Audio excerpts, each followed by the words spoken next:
নমস্কার, শিব শক্তি অ্যাস্ট্রো চ্যানেলে সকলকে স্বাগত জানাই। আশা করি সকলে আপনারা ভালো আছেন, ভালো থাকুন, সুস্থ থাকুন। আজকের ভিডিওর মূল আলোচনার বিষয় কিন্তু হচ্ছে 7ই জুন, যেদিন কিন্তু মঙ্গল সঞ্চার করবে কুম্ভ রাশির সাপেক্ষে সপ্তম স্থানে, অর্থাৎ কিনা সিংহ রাশির ওপরে। এই যে মঙ্গলের সঞ্চার হচ্ছে সিংহের ওপরে, যার ইম্প্যাক্ট কিন্তু রাশি চক্রের সমস্ত রাশির ওপরে পড়বেই পড়বে। আজকের ভিডিওর আলোচনার বিষয় কিন্তু হচ্ছে যে কুম্ভ রাশি, অর্থাৎ কিনা কুম্ভের ওপরে মঙ্গলের সঞ্চারের ইম্প্যাক্ট মূলত কিভাবে আসতে চলেছে সেই নিয়েই কিন্তু আজকের ভিডিওতে একেবারে পুঙ্খানুপুঙ্খ আলোচনা করব। সঙ্গে থাকছে নাক্ষত্রিক বিশ্লেষণ এবং সেই সঙ্গে অবশ্যই কিন্তু প্রতিকার। ভিডিওটিকে আপনারা শেষ পর্যন্ত দেখতে থাকুন। এই যে মঙ্গল কিন্তু আপনাদের রাশির সাপেক্ষে মূলত তৃতীয় স্থানের অধিপতি এবং সেই সঙ্গে দশম স্থানের অধিপতি। বর্তমানে কিন্তু আমাদের ভুললে চলবে না, সেটা হচ্ছে কুম্ভের ওপরে কিন্তু বর্তমানে 7.5 চলছে এবং সেই সঙ্গে আপনাদের রাশির অধিপতি এবং সেই সঙ্গে দ্বাদশ স্থানের অধিপতি শনি, যিনি কিন্তু আপনাদের দ্বিতীয় স্থানে অবস্থান করছেন, যার ফলে সঞ্চিত অর্থের একটা ব্যয় সেইটা কিন্তু এই সময়ে হচ্ছেই। সেই সঙ্গে আর্থিক দিক থেকে একটা স্ট্রেস সেইটা কিন্তু বর্তমানে কুম্ভের ওপরে আছে।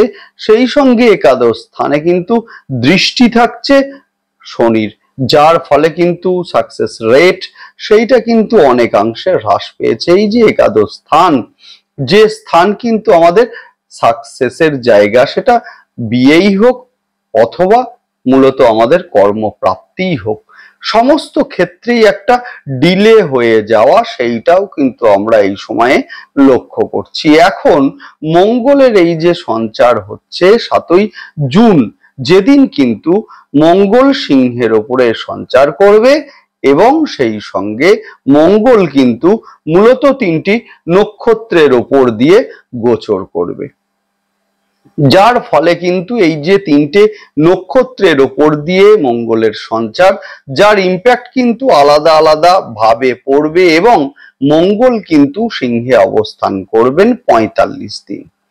যার ফলে কিন্তু আমরা লক্ষ্য করব সেটা হচ্ছে যে মঙ্গল শুরুতেই কিন্তু মঘা নক্ষত্রে অবস্থান করবেন। এই মঘা নক্ষত্রে অবস্থানের দরুন মূলত এই সময়ে কিন্তু দেখব পুরাতন কোনো অর্থের প্রাপ্তি হতে এবং সেই সঙ্গে যোগাযোগ সেইটা কিন্তু এই সময়ে বাড়বে।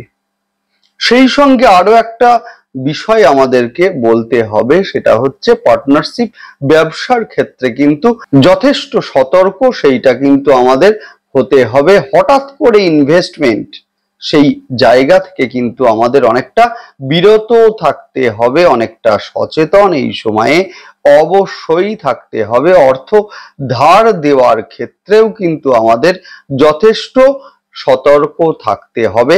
নেক্সট আমরা যেটা দেখব সেটা হচ্ছে জুন মাসের 30 তারিখ, যেদিন কিন্তু মঙ্গল সঞ্চার করবে পূর্ব ফাল্গুনী নক্ষত্রের ওপরে, যার ফলে যারা এই সময়ে গৃহ পরিবর্তন করতে চাইছেন এদের ক্ষেত্রে কিন্তু ভীষণ শুভ হবে।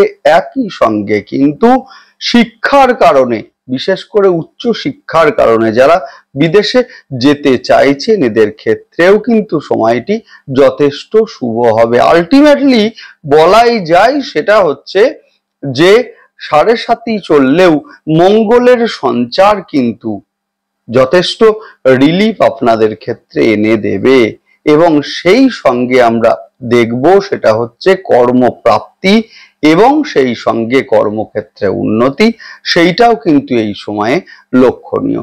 যাই হোক, শুরু করব বিস্তারিত আলোচনা। বিস্তারিত আলোচনা শুরু করার আগে সকলকে অনুরোধ করব অবশ্যই আপনারা কিন্তু চ্যানেলটিকে সাবস্ক্রাইব করবেন। দেখুন, গ্রহের সঞ্চার সেটা স্বল্প সময়ের জন্যেই হোক অথবা দীর্ঘ সময়ের জন্যেই হোক, গ্রহের সঞ্চারের একটা ইম্প্যাক্ট সেটা কিন্তু আমাদের জীবনে ভীষণভাবে পড়ে। যে কোনো সিদ্ধান্ত নেওয়ার আগে কিন্তু আমাদেরকে দেখতে হবেই যে সেই সময়ে আপনার সিদ্ধান্তকে গ্রহের অবস্থান সাপোর্ট করছে কিনা। যদি করে সেই ক্ষেত্রে বহু সমস্যার সমাধান আপনা থেকেই হবে, যদি না করে সেই ক্ষেত্রে কিন্তু একটার পর একটা সমস্যা আসবেই আসবে। ধরুন আপনি একটা ব্যবসার সঙ্গে সংযুক্ত আছেন, আপনি চাইছেন ব্যবসায় ইনভেস্ট আপনি এই সময়ে করবেন। এখন গ্রহের সেই সময়ের অবস্থান যদি আপনার সিদ্ধান্তকে সাপোর্ট না দেয় সেই ক্ষেত্রে কিন্তু একটার পর একটা সমস্যা আসবেই আসবে। সুতরাং যে কোনো সিদ্ধান্ত নেওয়ার আগে দেখে নিন যে গ্রহের সেই সময়ের অবস্থান আপনার সিদ্ধান্তকে সাপোর্ট করছে কিনা। এখন বুঝবেন আপনারা কিভাবে? অবশ্যই আপনারা চ্যানেলটিকে সাবস্ক্রাইব করবেন যাতে গ্রহের গোচরের সঙ্গে সঙ্গে সমস্ত ভিডিওর নোটিফিকেশন আপনাদের কাছে সহজে পৌঁছে যায়। যাই হোক, শুরু করব বিস্তারিত আলোচনা। বর্তমানে কুম্ভের ওপরে কিন্তু শনির 7.5 এই মুহূর্তে চলছে। সেই সঙ্গে দ্বিতীয় স্থানে শনির অবস্থান, দ্বাদশপতি দ্বিতীয়, অর্থের ব্যয় অর্থাৎ সঞ্চিত অর্থের ব্যয় সেইটা কিন্তু এই সময়ে সুনিশ্চিত করছে। সেই সঙ্গে আর্থিক দিক থেকে একটা প্রেশার সেইটা কিন্তু মূলত কুম্ভের ওপরে আছে। একাদশ স্থানে দৃষ্টি, যার ফলে কিন্তু এই সময়ে সাকসেস রেট সেইটা অনেকাংশে হ্রাস পেয়েছে।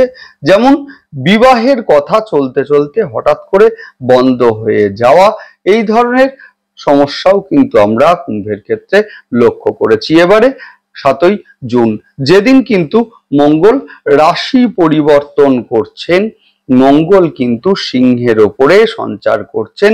সিংহের ঘর কিন্তু মঙ্গলের ক্ষেত্রে যথেষ্ট পজিটিভ জোন এবং সেই সঙ্গে 7ই জুন কিন্তু সিংহে গোচর করে শুরুতেই মঘা নক্ষত্রে অবস্থান করবেন মূলত 30শে জুন পর্যন্ত, যার ফলে কিন্তু মূলত এই সময়ে পুরাতন সম্পর্ক জোড়া লাগতেও কিন্তু আমরা এই সময়ে লক্ষ্য করব।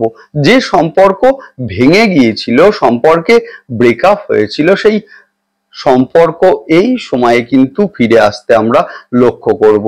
যদিও এই সময়ে কিন্তু বাইক আপনারা সাবধানে চালাবেন।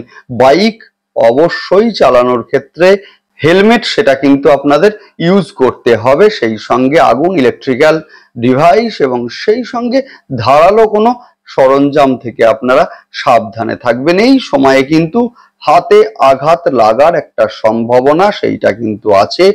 একই সঙ্গে মূলত এই সময় হাত থেকে পড়ে গিয়ে কোনো জিনিস ভেঙে গেল, যার ফলে কিন্তু আর্থিক একটা ক্ষতি হলো, অথবা আর্থিক লেনদেনের ক্ষেত্রে মূলত প্রতারণার শিকার হলেন। এই ধরনের ঘটনাও কিন্তু এই সময়ে লক্ষণীয়। কর্মস্থলে হঠাৎ করে রিয়্যাক্ট করা থেকে আপনারা বিরত থাকুন। হঠাৎ করে এই সময়ে কর্মস্থলে যে কোনো ঘটনায় আপনি রিয়্যাক্ট করলেন এবং যার মাধ্যমে সমস্যার সৃষ্টি হলো এই সময়ে, সেইটাও কিন্তু লক্ষণীয়। নেক্সট আলোচনা করব 30শে জুন মঙ্গল কিন্তু গোচর করবে পূর্ব ফাল্গুনী নক্ষত্রের ওপরে, যার ফলে যারা গৃহ, জমি ইত্যাদি কিনবেন ভাবছিলেন এদের ক্ষেত্রে কিন্তু ভীষণ ভালো সময়। সেই সঙ্গে যারা জমি, বাড়ি ইত্যাদি ক্রয় বিক্রয়ের সঙ্গে সংযুক্ত আছেন অথবা ব্রোকার আছেন এদের ক্ষেত্রে কিন্তু আয় এই সময়ে বাড়বে। সেই সঙ্গে বাড়বে উচ্চশিক্ষার কারণে বিদেশ যাত্রার যোগ।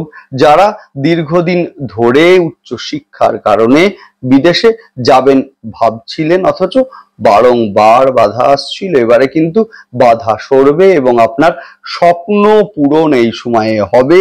এই সময়ে পিতার শরীর নিয়ে অল্প বিস্তর দুশ্চিন্তা সেইটা কিন্তু সৃষ্টি হতে পারে।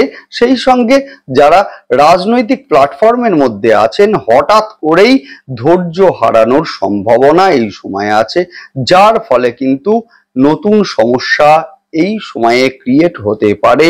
যারা বাড়ি পরিবর্তন করতে চাইছেন এদের ক্ষেত্রেও কিন্তু সময়টি অত্যন্ত শুভ সময়। অর্থাৎ একটি বাড়ি আছে, আপনি চাইছেন বাড়ি আপনি ট্রান্সফার করবেন, সেই ক্ষেত্রেও কিন্তু অর্থাৎ আরেকটা বাড়ি আপনি কিনবেন, অ্যাড্রেস আপনি মূলত চেঞ্জ করবেন, এই ক্ষেত্রেও কিন্তু সময়টি যথেষ্ট শুভ সময়। এই সময়ে কর্মক্ষেত্রে গুরুত্ব কিন্তু বাড়বে। যারা স্বাধীন কোনো সংস্থা অথবা স্বাধীন কোনো কোম্পানি মূলত খুলবেন ভাবছেন, এদের ক্ষেত্রেও কিন্তু এই সময়ে স্বপ্ন পূরণের সময়টা। নেক্সট আলোচনা করব 23শে জুলাই, যেদিন কিন্তু মঙ্গল উত্তর ফাল্গুনী নক্ষত্রের ওপরে সঞ্চার করবেন এবং সেখানে থাকবেন 28শে জুলাই পর্যন্ত, যার ফলে বিবাহ ফাইনালাইজড হতেও কিন্তু এই সময় আমরা লক্ষ্য করব। যদিও সিংহে মঙ্গলের সঞ্চারের সঙ্গে সঙ্গে বিবাহ সংক্রান্ত বাধা এই সময়ে কাটতে শুরু করবে। যারা গভর্নমেন্ট কন্ট্রাক্টর আছেন এদের ক্ষেত্রে কিন্তু, অর্থাৎ গভর্নমেন্ট যে কোনো কন্ট্রাক্টের সঙ্গে সংযুক্ত আছেন, এদের ক্ষেত্রে কিন্তু এই সময়টি যথেষ্ট শুভ সময়। স্বামী বা স্ত্রীর মধ্যে কিছুটা অ্যাডজাস্টমেন্টের অভাব, সেইটা কিন্তু এই সময়ে লক্ষণীয়, অথবা স্বামী বা স্ত্রীর শরীর নিয়ে অল্প বিস্তর দুশ্চিন্তা সেইটা কিন্তু এই সময়ে সৃষ্টি হতে পারে। হঠাৎ করে রেগে যাওয়া বা মেজাজ হারানোর মতো ঘটনাও কিন্তু এই সময়ে লক্ষণীয়। এই সময়ে মূলত কুটুম্বকুলের মধ্যে একটা মতবিরোধ সেইটা কিন্তু সৃষ্টি হতে পারে। এখন বিষয় হচ্ছে রেমিডি কি, অবশ্যই আমি আলোচনা করব। যদিও তার আগে আলোচনা করব নাক্ষত্রিক বিশ্লেষণ নিয়ে। শুরুতেই বলবো ধনিষ্ঠা নক্ষত্রের জাতক জাতিকাদের ক্ষেত্রে কমিউনিকেশন সেইটা কিন্তু এই সময় বাড়বে। ফেসবুক, ইউটিউব ইত্যাদির মধ্যে যারা আছেন এদের ক্ষেত্রে কিন্তু এই সময়টি যথেষ্ট শুভ সময়।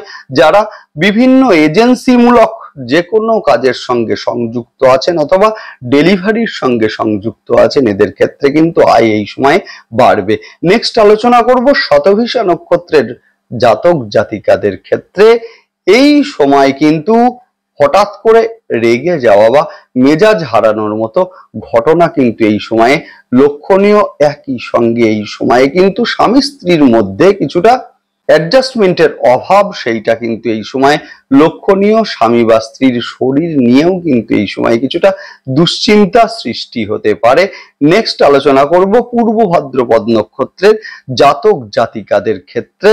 এই সময়ে কিন্তু যথেষ্ট ইমোশনাল হয়ে পড়তে লক্ষ্য করব আমরা পূর্ব ভাদ্রপদ নক্ষত্রের জাতক জাতিকাদের। সেই সঙ্গে বাড়বে ধর্ম, আধ্যাত্ম, জ্যোতিষের প্রতি একটা আগ্রহ, এবং সেই সঙ্গে এই সময়ে প্রেমের ক্ষেত্রেও কিন্তু যথেষ্ট শুভ হবে।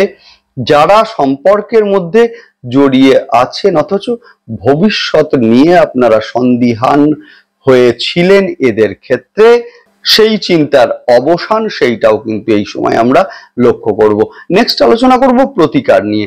যদিও তার আগে একটা কথা বলে রাখি, সেটা হচ্ছে এতক্ষণ যে আলোচনা হলো সেটি একটি সাধারণ প্রেডিকশন মাত্র। আসল কথা বলবে কিন্তু আপনার জন্ম ছক এবং জন্ম ছকে অবস্থানকারী গ্রহ এবং তার দশা এবং অন্তর্দশা। নেক্সট আলোচনা করব প্রতিকার নিয়ে। শুরুতেই বলবো অবশ্যই আপনারা 27 বার মা বগলামুখীর ধ্যান মন্ত্র পাঠ করতে থাকুন এবং সেই সঙ্গে হাতের মণিবন্ধে লাল কালি দিয়ে 9 সংখ্যা লিখে রাখুন যে কোনো ভাইটাল কাজে যাওয়ার সময়। বাড়ির দক্ষিণ দিকে ঘিয়ের প্রদীপ আপনারা দেখান মঙ্গলবারের দিন, এবং সেই সঙ্গে কিন্তু ঈশান কোণে ঘুরে আপনারা হনুমান চল্লিশা পাঠ করবেন। যথেষ্ট ভালো রেজাল্ট আপনারা অবশ্যই পাবেন, এবং সেই সঙ্গে সমস্যামুক্ত জীবনের জন্য রেমিডি পেতে অবশ্যই কিন্তু আপনারা ফেসবুক পেজটিকে আমাদের ফলো করবেন। লিংক ডেসক্রিপশন বক্সে দেয়া হলো। যাই হোক, ভালো থাকুন, সুস্থ থাকুন, দেখতে থাকুন, এবং সেই সঙ্গে অবশ্যই কিন্তু আপনারা চ্যানেলটিকে সাবস্ক্রাইব করবেন। নমস্কার।